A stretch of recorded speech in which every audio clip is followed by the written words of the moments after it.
those particles are still highly respirable and are caught by an N95, for instance, not necessarily caught by a surgical mask.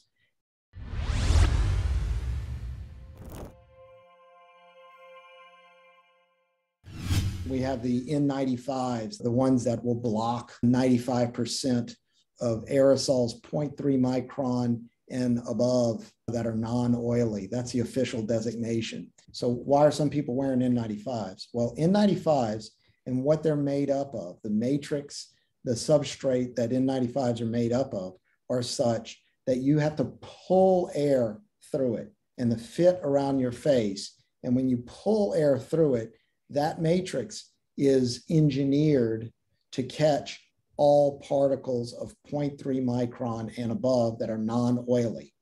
And I say that because it has some thermospun polypropylene in there and cellulose.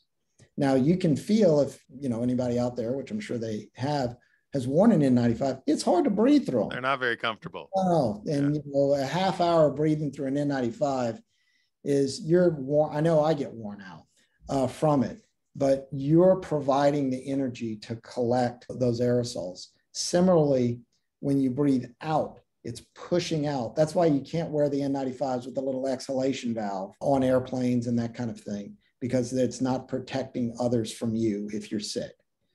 And so it's collecting those particles coming out of your mouth if you are sick the other way, and it's collected in that substrate. Now, you're 100% right, Brad. The actual virus is 110 nanometers in diameter. It's very, very small. It's much, much smaller than a 0.3 micron aerosol. But if you remember, when we started out this conversation, I talked about viruses moving in the air.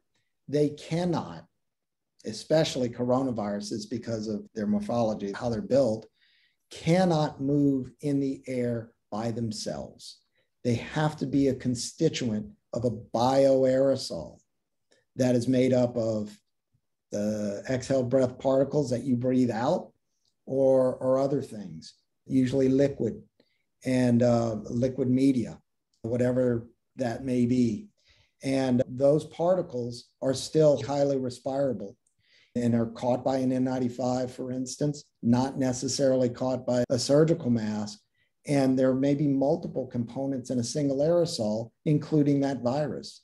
But it's very, very unlikely that it's moving in the air by itself. And if it is, then it's dehydrated and it's not replication competent. Because remember, viruses are the zombies of the microbial world. They're not alive or dead. They have to get into our cells to replicate and do their thing.